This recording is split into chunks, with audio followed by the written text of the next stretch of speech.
නමෝ තස් භගවතු අරහතෝ සම්මා සම්බුද්දස්ස නමෝ තස් භගවතු අරහතෝ සම්මා සම්බුද්දස්ස නමෝ තස් භගවතු අරහතෝ සම්මා සම්බුද්දස්ස. Homage to the worthy one, the blessed one, fully enlightened Buddha. Namo Buddhaya. Dear friends in Dhamma, we were discussing the Samma Ditti Sutta of Majjhima Nikaya, and we have completed certain episodes or certain section of this sutta. And today also we continue to discuss another aspect or another description or another explanation of Sammaditthi. What is Sammaditthi? Sammaditthi means right view. Right view can be very subjective right view and also very objective right view. But in Buddhism, we are talking about objective, analytical, insight right view. It is a right view applicable to all equally, regardless of color, race, gender, age, and without any discrimination. It's a universal application of the seeing things as they truly are, seeing things as they really are. So today we are going to discuss birth. It's called jati in Pali language, and birth. So Buddha said, if a noble disciple who wants to understand the right view, the Venerable Sariputta said, the person who wants to understand the right view, he must understand the birth, secondly, arising of the birth, thirdly, cessation of the birth, and the fourthly, the way leading to cessation of birth. Here in Buddhism, birth means there are four types of birth explained by the Buddha. And for example, in case of humans, in case of those who are born in the womb, the birth point or the life starting point is the day where the child or animal is come into the womb. The very first day is considered the real birth of a person, not the day baby or an elephant or a horse coming out of the mother's womb. So in Buddhist view, for the humans and the other beings who are born in wombs, the birth point or the time of birth is considered as the birth or the conception taking place at the womb of the mother. So then there are four types of birth explained in Buddhism. The first type is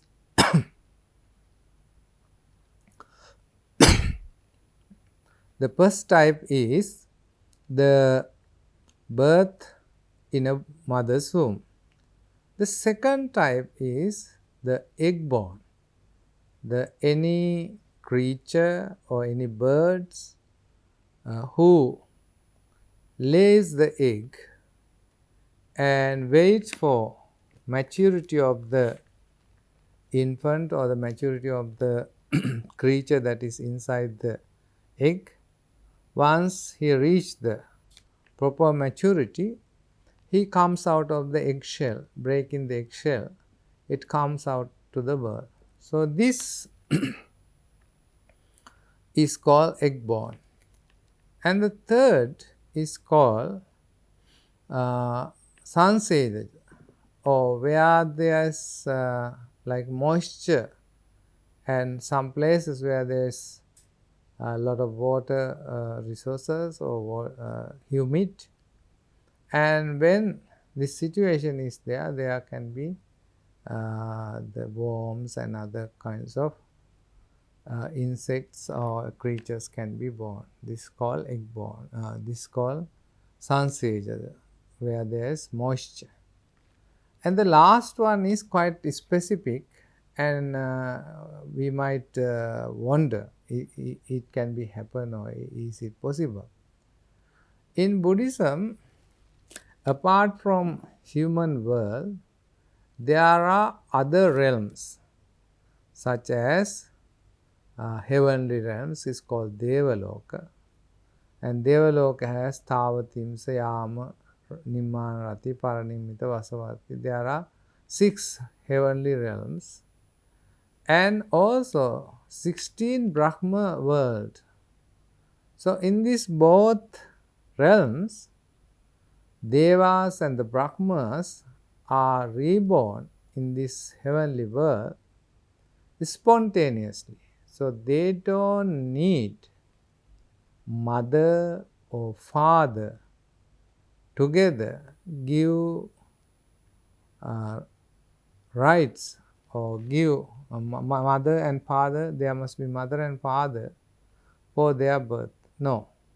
For heavenly beings, there is no mother and father. They are spontaneously born according to the merits, good, wholesome karma they have accumulated while they are in the human world or while they are in another Deva world.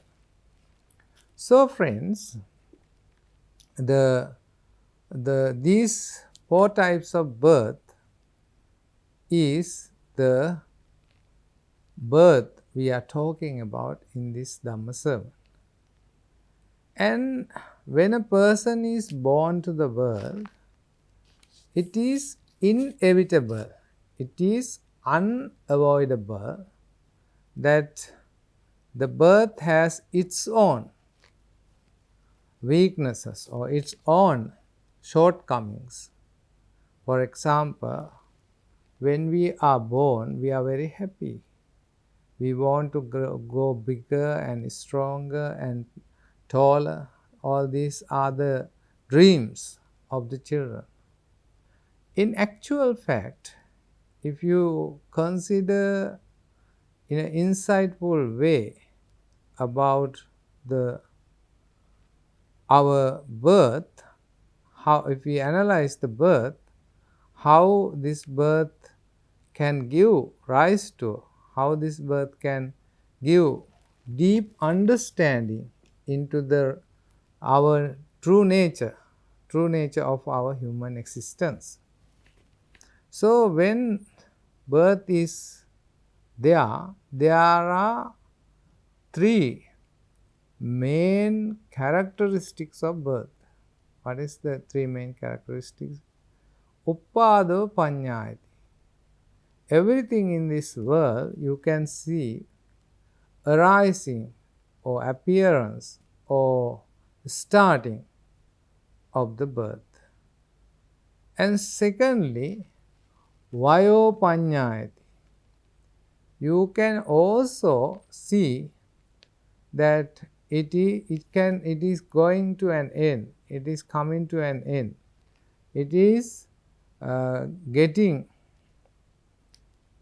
to a point where it's come into destruction, come into the cessation, come into the non-existence. That is called vayo paññāyati. Titassa aññatattam paññāyati. Also, you can see that this body also changing. Our mind also changing. Our body is also changing. So this is a true nature of our mind and body. Even our mind are changing so fast, so quickly. Even we cannot understand, we cannot grasp how quick, how fast, how rapidly our mind is changing. That is the nature of our mind. Not only that, according to our understanding, our body also has a nature of changing. The moment we are born until we die, our internal organs, such as our blood, such as our cells in the body, are also changing. They are constantly changing. Every second, every moment, every hour, every day, every month, every year, like every 3 months, we are born as new human being. The person, your neighbor or anyone who see me or see you, they think, oh, our neighbor is going, our friend is going. But actually, our friend, our neighbor, the person, I who is observing, all are changing, all have changed. All have changed, all are changing. It is inevitable process. It is unstoppable process. So that is why we need to come into the right perspective about our birth. Normally people, when they have birthdays, they celebrate in a grand scale, in a very with a very proud mentality. Actually what happened is, on our birthday, we have lost another year to live. That is the meaning of birthday. So it's okay, you cut cakes, you enjoy the nice cakes on your birthday, and your friends come and wish you happy birthday. But if you live in a not a superficial level, if you live in a very deep level, you can understand this, the cause of this decay, cause of this our body becoming changed. So that is the nature of our birth. So uppado paññāyati, you can see the birth, and you can see vayo paññāyati, destruction of the birth. And not only that, while you are living in this world, it is changing into something else, changing into something different. So therefore, change is manifested everywhere, always, everywhere. So why we should learn, why we should understand the birth? What are the benefits? What are the good things we can gain by learning birth? The first thing is, we have birth because of bhavatana. Bhavatana is the craving for rebecoming, the desire for rebecoming. So we can understand that we are changing every day, every moment, every second. So this change happen because of we are born. So when we are born, why we are born? According to the dependent origination, we are born because of we are rebecoming.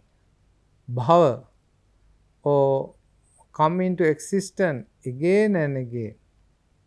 Because of bhava paccaya, because of this becoming, rebecoming, come into existence again and again, that is why we are born. So we need to cut off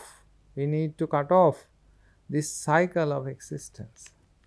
So in order to cut off this cycle of existence, we need to cut off this kama tanha, the desire for sensual pleasures, bhava tanha, the desire for rebecoming, or to desire, want to rebirth, and vibhava tanha, another tanha is called, craving is called vibhava tanha, the desire of rejecting yourselves or rejecting the desire to live. So all these three types of cravings are working inside our mind, and sometimes we are understanding our own cravings. Sometimes we don't understand our own cravings, ourselves, and we are in ignorance, we are in darkness, and we don't understand the nature of our mind working, nature of the true nature of ourselves. Therefore, friends, the understanding birth is very important to realize the true nature, or realize the real nature of the universe, real nature of our life, real nature of our existence. So when this was explained by the Venerable Sariputta, the monks was very delighted, and monks was very happy that how we preserve how we perceive the birth. In order to break this cycle of birth and death, the Venerable Sariputta has explained the characteristic of our jati. That is, one characteristic of our birth is we are tend to face, it is inevitable that we are going to change and we are going to decay. Yankinchi samudaya dhammang sabbanta nirodham. Whatever arising, whatever they are in the world are arising, they have the nature of passing away, they have the nature of changing.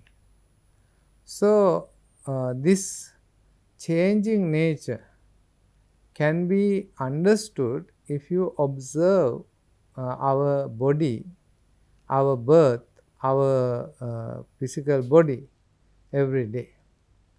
Maybe you had good hair, nice hair, black hair, but as times pass by, it become gray or white, and you may have nice skin and it began to wrinkle. So these are inevitable nature of our birth. So we need to understand that in order to understand this nature, we need to observe our physical movements, our physical nature, physical appearance, and realize that our body is impermanent. Our thoughts also impermanent. So when our body is changing, we will not be upset, we will not be sad, because we are every day reflecting our body as something changing, something goes on and on and on. This process, it is changing. So therefore, friends, we have to reflect about our birth, how the origins of birth, how it gives the cessation of the birth, and the way lead into the cessation of birth. So this is based on the Four Noble Truths. Understanding the birth also help to understand Four Noble Truths. So therefore, friends, let us examine and understand our true nature. And Buddha said, birth is suffering. Jatipi dukkha, jarapi dukkha. When birth is there, the decay comes, and decay also suffering. And when there is a birth, there is also sickness. Sickness also not something pleasant, we don't like. Sickness also coming. Sickness is also suffering. Then when we are born, we also have to associate people who we don't like. We hate them. We don't like to associate with them. So when we are born, we also have to face this kind of situation. And also when we are born, we also have to left or separated from loved one. So this is the nature of the birth. So when a coroner or a medical officer examine the cause of death, they always say this is due to the coronary heart disease or kidney failure or multiple organ dysfunction or whatever. But actually, why people are dead? Because they are born. If you go to the root of the death, actually it is the root of the birth. So therefore, friends, we need to understand our life deeply and reflect about our life deeply, and we must use this birth wisely. We must use our body wisely to save others, to serve others, and to help others, to use our energy, use our strength, use our all the resources in a meaningful way, very useful way, so that our birth has a meaning, or our life has a meaning, so that we can, one hand, understand the true nature of us. On the other hand, we can be happy that we have used our body in a wise way while we are living. So may the Buddha, Dhamma and Sangha bless you and guide you and protect you. Namo Buddhaya.